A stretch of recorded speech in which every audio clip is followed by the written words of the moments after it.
Okay, well, let's get to our news focus stories. 자, 그러면 첫 번째 뉴스 포커스 살펴볼게요. 미중 무역 전쟁이 격화한 가운데 미국에 대한 중국 주요 매체들의 비난 공세 수위가 높아지고 있습니다. 중국 공산당 기관지 인민일보는 어제 사설을 통해서 미국이 화웨이 제재 등 디지털 철의 장막을 치고 있다고 비난했습니다. Let's listen to the story. Amid the intensifying U.S.-China trade war, criticism of the U.S. by major Chinese media outlets has been on the rise. The People's Daily, an official newspaper of the Communist Party of China, criticized the U.S. for mounting a digital iron curtain around the country. The paper suggested that the U.S. is trying to incite a so-called science and technology Cold War. It criticized hegemonic behavior by the U.S., citing President Trump's use of tariffs against Mexico to resolve issues surrounding illegal immigration. 네, 중국의 인민일보는요, 이런 말도 썼습니다. 미국은 입만 열면은 개방, 혁신, 자유경쟁을 부르짖지만 사실상 지금 하고 있는 모습을 보면 전혀 아니다. 이런 내용이 들어있었어요. Amid the intensifying U.S.-China trade war, criticism of the U.S. by major Chinese media outlets has been on the rise. Yes, indeed it has. It's been on the rise. We'll look at those last three words, on the rise. If we describe something as being on the rise, we mean that it's becoming greater, or it's becoming more numerous, or simply that it is increasing. Right. So another example sentence I could give, year after year, it seems as though prices are on the rise. 계속 증가하고 있다, 늘어나고 있다라는 뜻이고요. The People's Daily, which is an official newspaper of the Communist Party of China, criticized the U.S. for mounting a digital iron curtain around the country.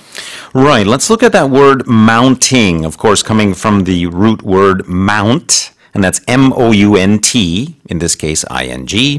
And mounting in this case means simply to establish or to set up. So another example sentence, security forces mounted checkpoints at every key road. 원래 이제 뭔가 올리다, 세우다라는 뜻이 있어요. 그래서 digital iron curtain을 mount하고 있다라는 것은 디지털 철의 장막을 치고 있다. 이렇게 볼 수 있겠습니다. The paper suggested that the U.S. is trying to incite a so-called science and technology Cold War. Well, let's look at that word incite, shall we? That's I-N-C-I-T-E, incite. Now, the definition of incite is to encourage or to inspire someone or something to do something, but the something that's being encouraged is usually something negative, or at least that you view as negative. So we don't often talk about inciting things that are good. Yes. An example I could give, the politician's comments incited a riot between his followers and the protesters. 여기서는 이제 incite가 뭔가 유발하다라는 뜻이에요. 인민일보 기사 내용을 보면은 미국이 중국의 5G 통신망 기업의 미국 진출을 막고 있고 또 중국 유학생의 미국 유학을 제한하고 있는 등 끊임없이 과학기술 냉전을 유발하는 조치를 하고 있다. 이런 얘기를 했습니다. It criticized how do you pronounce this? I pronounce it hegemonic. Hegemonic. There you go. I'm not sure if the UK prononciation may be different, but I go think with that's hegemonic. Right, but I just never use this word in the adjective form normally. Right. Hegemony. Hegemony? No, hegemony. I go with hegemony, but the UK may go hegemony. 아닙니다. No. 네, 저도 오랜만에 Well, it's like yesterday, controversy and controversy. 아닌 것 같아요. 근데 어쨌거나 네, hegemony, 네, 어쨌거나 둘 다 되네요. 지금 사전을 제가 빨리 찾아보니까 악센트가 둘 다 되는데 이제 우리는 헤게모니라 그러거든요. 한국에서는. That's like gel and gel. 아, 그러네요. 네. 영어에서는 그가 아니라 주 발음을 씁니다. 패권이라는 뜻이고 아니면은 그냥 외래어로 헤게모니라고 하기도 하죠. 뭔가 지배하는 거. The hegemonic behavior. I'm having a lot of trouble with the pronunciation of this word. So why don't I hand it over to you? I'd be glad to. Again, mine is the North American or even Canadian pronunciation, which I do think differs from the UK. I go with hegemonic, and it's the simple leadership or even dominance of one group over another. 그렇습니다. 그래서 어떤 패권을 장악한, 지배하는 이라는 뜻인데요. 미국에 이렇게 장악하고 지배하는 그런 행동들이라는 뜻으로 여기서 쓰였습니다. Let's listen to the story one more time. Amid the intensifying U.S.-China trade war, criticism of the U.S. by major Chinese media outlets has been on the rise. The People's Daily, an official newspaper of the Communist Party of China, criticized the U.S. for mounting a digital iron curtain around the country. The paper suggested that the U.S. is trying to incite a so-called science and technology Cold War.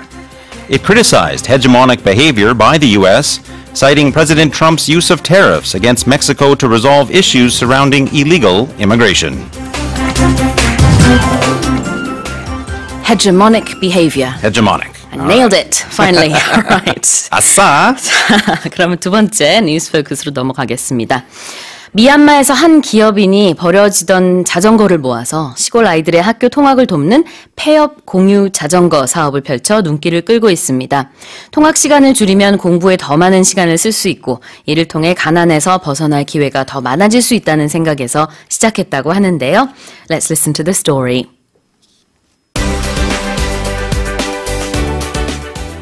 Thanks to an IT entrepreneur from Myanmar, some 10,000 scrapped bicycles will get a new lease on life as gifts for needy students. The bikes had been used by sharing services, but when the bubble burst in that market, they were sent to scrapyards. Students between the ages of 13 and 16 living 2 kilometers from school will be the main beneficiaries of the new program. The entrepreneur behind the project has said that these first 10,000 bikes are just the tip of the iceberg.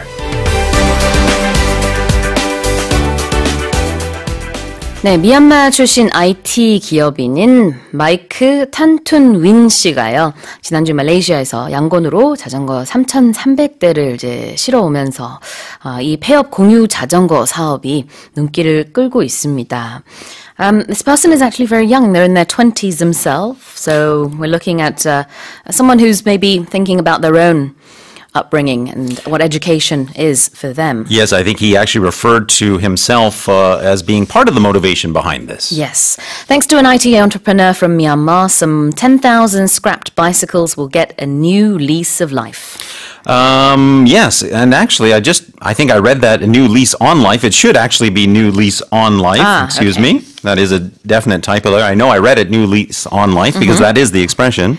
A new lease on life, you say that if someone, or again something, has been given a new chance. If they've been, you want to emphasize how much they are being more lively, more successful, or even just used in a different way than they had been in the past. So if we think of an old building that perhaps was going to be torn down, but somebody buys that building, they renovate it a little bit, and then it's used as, a cultural center and a coffee shop. We say that building was given a new lease on life. 아하, 그렇군요. 수명이 늘어났다라는 뜻으로 a new lease on life라는 표현을 씁니다. 그래서 이제 이 자전거들이 원래는 폐 자전거였지만 이제 새로 태어났다라는 의미로 볼 수 있겠고요. The bikes had been used by sharing services, but when the bubble burst in that market, they were sent to scrap yards. So let's look at that phrase, bubble burst. Let's look at it kind of literally, and then let's look at a little bit of a related expression. So in this case, burst means to break.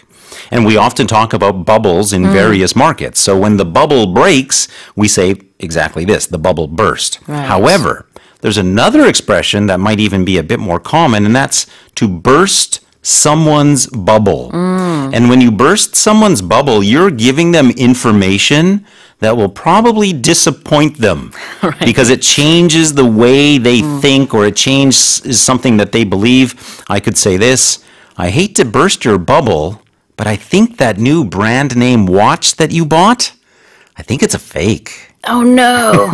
It says Rolex. Yes, exactly.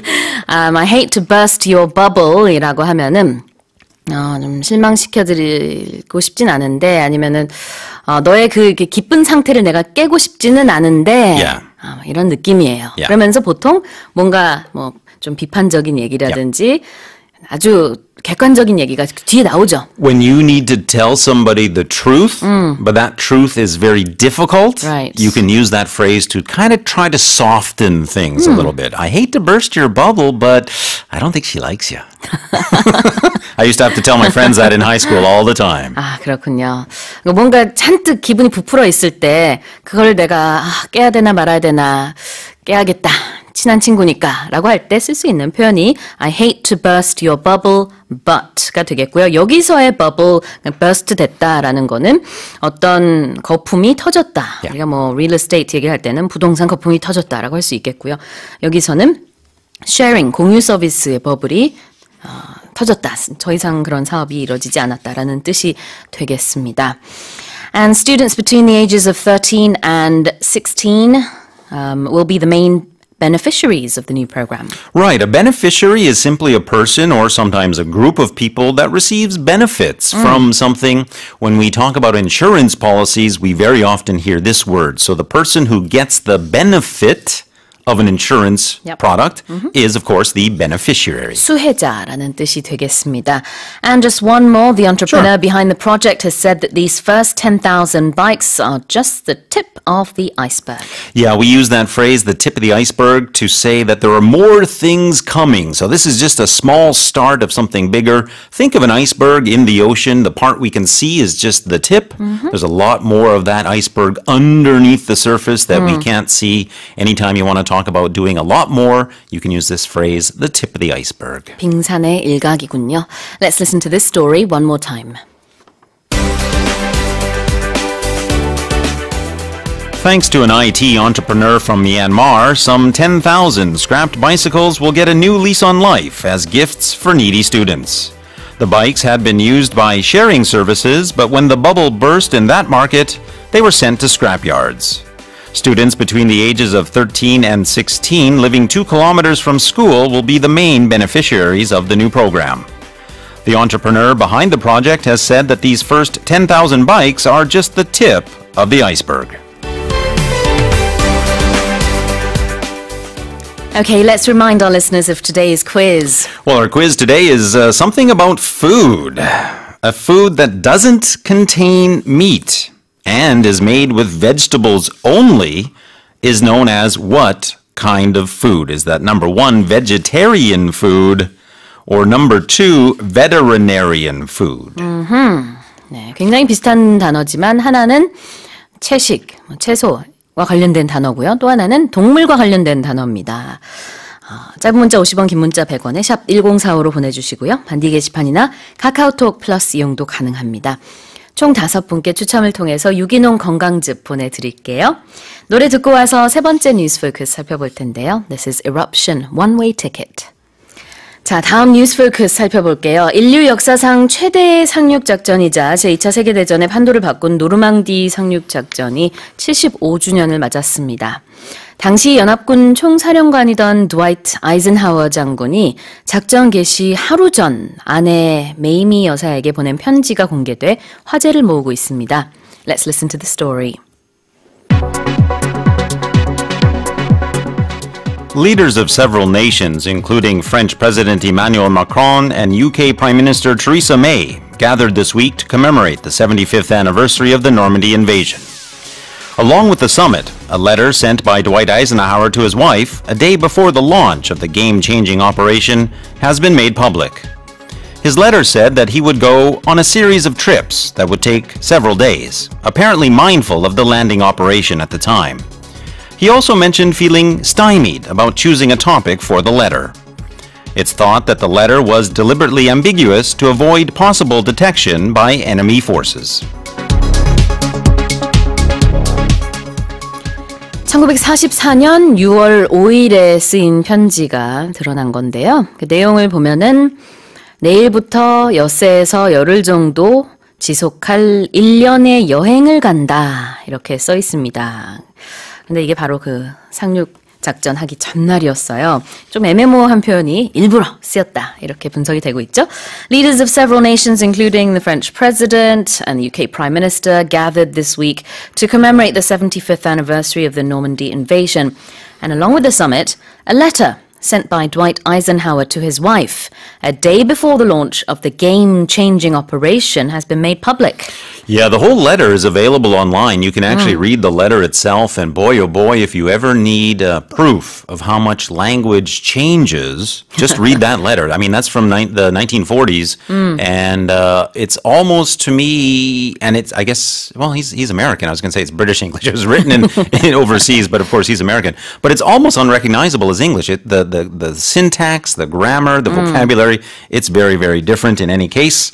Let's talk. Language evolves. It does indeed. And that's only, 60, 70 years. So Yes. 75 years.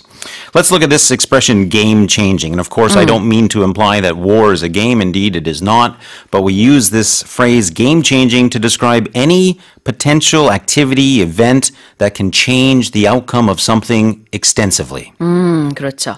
Game changing 그러면은 판세를 확 뒤엎을 수 있는 아주 뭔가 획기적인 아주 뭐 그런 뜻이 있습니다. 그래서 여기서는 말을 하는 게 노르망디 상륙 작전을 이렇게 game changing operation이라고 표현을 한 거고요. 결국은 제2차 세계대전의 판도를 바꿨죠, 실제로. 그래서 그 판도를 바꾸다라는 뜻이 여기 있습니다. His letter said that he would go on a series of trips that would take several days, apparently mindful of the landing operation at the time. Yeah, it's almost like he was speaking in code. And of course, why would he do that? Well, he was mindful of the operation. Mindful basically means paying attention to or conscious of or aware of something. If more people are mindful of how they use resources like electricity and water, they can often reduce their consumption. 네, 뭘 염두에 둔다라는 뜻의 mindful 여기서 쓰였어요. 그러니까 혹시라도 독일군 손 안에 이 편지가 들어가더라도 확실히 상륙 작전 계획이 누설되는 것은 피하기 위해서 좀 애매모호하게 썼다. 이렇게 전문가들은 분석하고 있습니다. He also mentioned feeling stymied about choosing a topic for the letter. Not a word that you will see every day anymore, but I love the word stymie. S-T-Y-M-I-E, stymie. And if you are stymied, well, then you feel prevented from kind of achieving your goal. You're kind of blocked from doing what you want to do. 뭔가 방해받다라는 뜻이 있어요. 그래서 아이젠하워 장군은 편지 주제에 약간 장애가 있다, 방해받는 부분이 있다라는 또 하나의 코드 같은 말을 썼습니다. 그래서 이렇게 쓰고 있다라는 얘기를 했습니다. It's thought that the letter was deliberately ambiguous to avoid possible detection by enemy forces. Ambiguous simply means when you describe something as ambiguous, you mean it is unclear or it is confusing. Ambiguous, 애매모호하다라는 뜻이죠. Let's listen to this story one more time. Leaders of several nations, including French President Emmanuel Macron and UK Prime Minister Theresa May, gathered this week to commemorate the 75th anniversary of the Normandy invasion. Along with the summit, a letter sent by Dwight Eisenhower to his wife a day before the launch of the game-changing operation has been made public. His letter said that he would go on a series of trips that would take several days, apparently mindful of the landing operation at the time. He also mentioned feeling stymied about choosing a topic for the letter. It's thought that the letter was deliberately ambiguous to avoid possible detection by enemy forces. Okay, and it's time to announce the answer to the quiz. What is it, 선생님? Food without meat and only vegetables, of course. Number 1, vegetarian. 네, vegetarian이 정답입니다. 은돌리라는 아이디 쓰시는 분이요. 아까 노래에서 그 ticket라는 가사가 나왔잖아요. One way ticket, ticket 한데 그 티켓이 치킨으로 들렸다고. Yeah, a little bit. 치킨이 드시고 싶으신가 봅니다. Chicken, ticket. Yeah, why not? One way chicken, 치킨 이렇게 들렸다고 합니다. 김수선님도 저도 티켓이 치킨으로 들립니다. They must be hungry. 아침부터 퀴즈를 음식으로 들으니까 음식으로 또 이렇게 노래 가사가 들리는 모양인데요. 오늘 정답은 바로 말씀해 주신 대로 vegetarian이고요. 정답 맞추신 5분 추첨했습니다. 김우정님, 이주왕님, 끝번호 0340 쓰시는 분과 1420 쓰시는 분, 그리고 조다윗님 축하드립니다. 유기농 건강즙 보내드릴게요. 자, 월터 선생님, 오늘의 표현 알려주시죠. Let's go back and take a look at that expression, the tip of the iceberg. The tip of the iceberg refers to just a small piece of something bigger. So if any of our listeners have prepared something very special, maybe for their spouse or boyfriend or girlfriend's birthday, a lot of things they're going to do. And that first thing, maybe the girlfriend is, wow, this is awesome. And you can say, just wait. This is just the tip of the iceberg. 아, 이거는 빙산의 일각에 불과해 라고 할 때 It's just the tip of the iceberg라고 하는군요. Well, thank you so much for that today. Always a pleasure. Always happy to be here and can't wait to be back again next week. 네, 월터 선생님 보내드리면서요. 2부로 넘어가야겠습니다. Coming up in hour 2, we have 영작 극장 and also lifestyle tips with 정아. We'll get to that with Chaka Khan, I Feel For You.